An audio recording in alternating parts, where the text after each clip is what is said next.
this building. Sir, we are glad to have you at our institute. We welcome you wholeheartedly. Now I request you to please address the audience.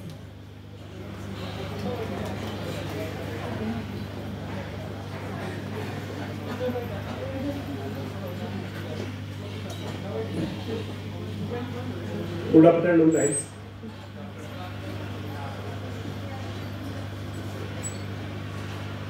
Myself, Dattatreya Ahir, retired principal of government IT. Basically, I am electrical engineer. I have been worked as an electrical engineer at Koyna hydroelectric project for 2 years, 1 year at Chandrapur thermal power station. Then after, I joined to Government Technical College and worked as a lecturer for 13 years. Meanwhile, I appeared to the exams of Institution of Engineers and get the degree of AMIE, means Associated Member of the Institution of Engineers.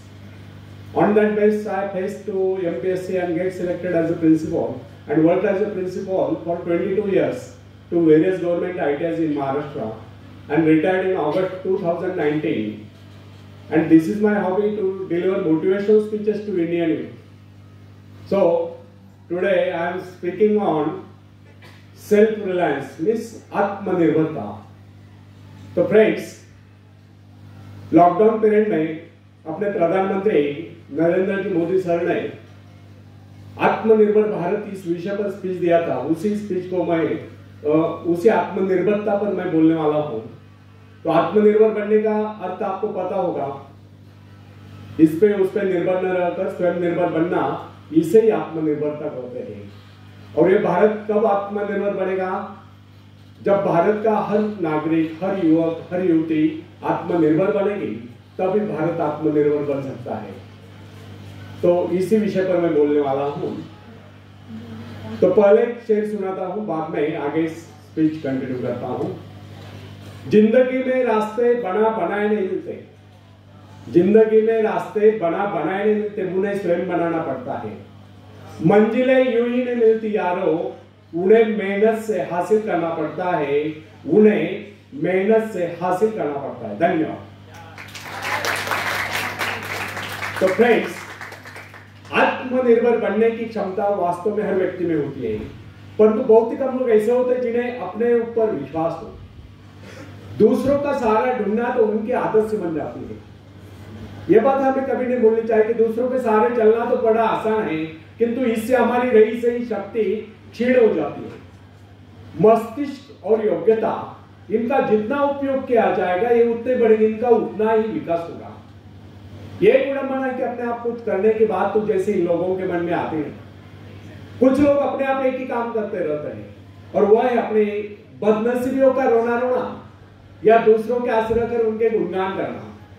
ऐसे लोग जिन्हें सदा दूसरों के बल पर विश्वास होता है, वे केवल पिछलग्गू की संज्ञा पाकर निंदा के पात्र बने रहते हैं. ऐसे लोग अपने आंतरिक शक्तियों का भी लाभ नहीं उठा पाते. फ्रेंड्स, यह समझना, आप यदि जन्मजात नेता नहीं है तो ऐसे ही रहोगे. जन्मजात कौन क्या होता है? कोई महान नहीं होता, कोई वैज्ञानिक नहीं होता, बल्कि एक अबोध बालक जन्म के बाद अपने में ऐसी शक्ति पैदा करता है जिसके सहारे वो अपने व्यक्तित्व की एक अलग पहचान बना लेता है. इतिहास में ऐसे बहुत से लोग हुए जिनमें नेतृत्व करने की योग्यता नहीं थी, फिर भी वे अपने प्रयत्नों से, अपने परिश्रम से, अपने योग्यताओं का विकास करके महान नेता बने.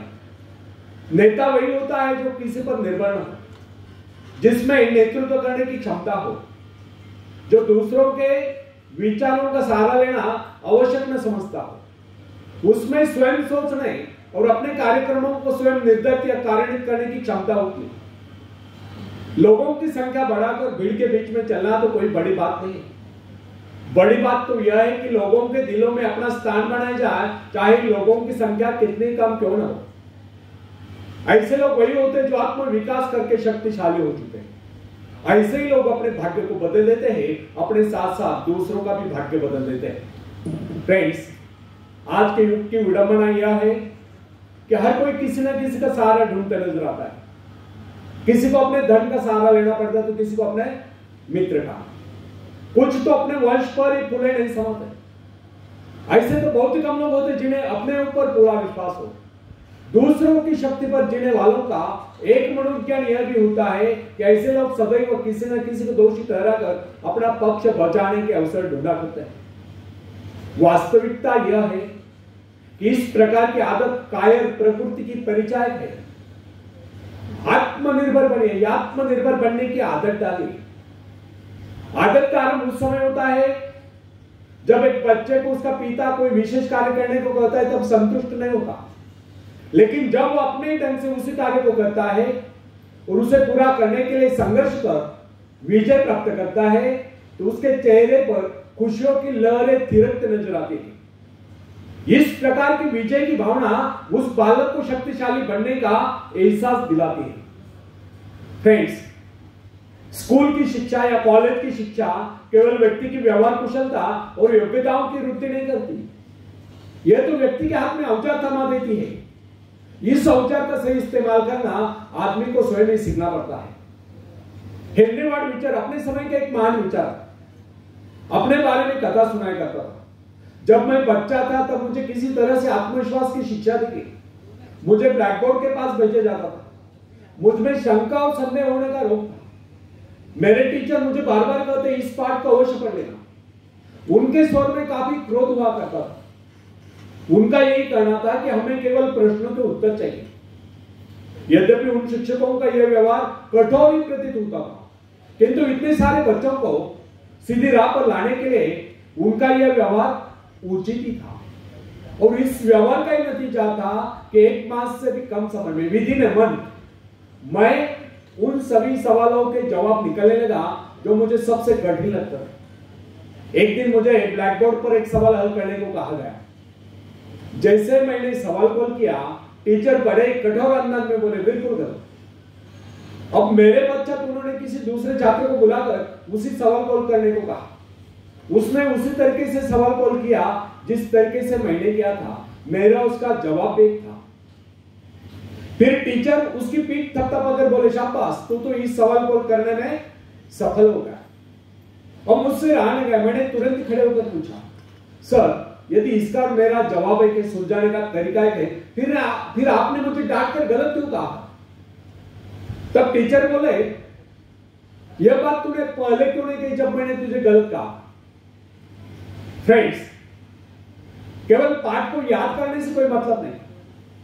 हमारे भीतर यह दृढ़ विश्वास होना चाहिए कि जो कुछ हमने याद किया उसे कोई काट नहीं सकता। इसे ही आत्मविश्वास कहते हैं। और जिनमें ये आत्मविश्वास होता है वही तर्क दे सकता है, वही बस यानी कि चर्चा कर सकता है। लेकिन जिसे स्वयं अपने ऊपर ही विश्वास न हो, वह क्या तर्क करेगा? उसके तो अच्छे कार्यों को भी अगर हमने गलत कहा तो उसे ही समझ लेना होगा, हो सकता है वो गलत हो। फ्रेंड्स, मनुष्य को भ्रम होता है कि अकेले काम करने से अच्छा किसी दूसरों की सहायता लेकर काम करना होता है। लेकिन अपने ऊपर विश्वास करके पूरी लगन से अगर कार्य को किया जाए तो उसमें सफल होने की आशा दोगुनी हो जाती है। हर महत्वाकांक्षा का अर्थ होता है अपनी शक्तियों का परीक्षण करना, लेकिन दूसरों की नकल करना, दूसरों पर निर्भर रहने से व्यक्ति में दुर्बलता ही तो आती है। शक्ति तो हमारी स्वयं के मेहनत करने से आती है। अखाड़े के पास बैठकर हम अपने शरीर को शक्तिशाली नहीं बना सकते, या दूरदर्शन पर एक्सरसाइज प्रोग्राम देखकर हम अपने शरीर को तंदुरुस्त नहीं बना सकते। इसके लिए हमें स्वयं ही व्यायाम करना होगा, स्वयं ही एक्सरसाइज करनी होगी। फ्रेंड्स, यदि आप जीवन में सफलता चाहते हैं तो इसके लिए आपको स्वयं ही प्रयास करना होगा। स्वयं उस रास्ते पर चलना होगा जो आपको उन्नति को ले जाता है, और वह रास्ता है आत्मविश्वास का। अपनी शक्ति को पहचान कर आप सफलता प्राप्त कर सकते हैं, या अपनी योग्यताओं को पहचान कर आप सफलता प्राप्त कर सकते हैं। मगर यदि आप ये सोचते हो कि संसार में कोई दूसरा व्यक्ति काम करे और सफलता हमें प्राप्त हो, तो ऐसे कैसे हो सकता है? जो लोग बच्चों को इस प्रकार जीवन क्षेत्र में उतरना चाहते हैं कि वे बिना किसी संघर्ष के, बिना कोई कष्ट उठाए आगे बढ़े, तो वे उनकी राह में कांटे बिछाते हैं। संतान को ऐसा बनाना कि वह किसी भी प्रकार के संघर्ष का सामना करने में अयोग्य हो, तो इसका सीधा अर्थ यह हुआ कि वे लोग अपनी संतान का भविष्य शुरू से बिगाड़ रहे हैं। संतान को सुख और ऐश के झूले में झुलाने वाले मां बाप संतान के सबसे बड़े दुश्मन होते हैं। दूसरों की तो छोड़ो, वे उसे स्वयं को पहुंचाने की चमक या स्वयं को पहुंचाने के कष्ट भी उठाने नहीं देते। बच्चों को भी समझना चाहिए, स्वर्ग जाने के इच्छुक को स्वयं ही मरना पड़ता है। स्वर्ग वही जाएगा जो मरेगा, दूसरा कोई नहीं जा सकता।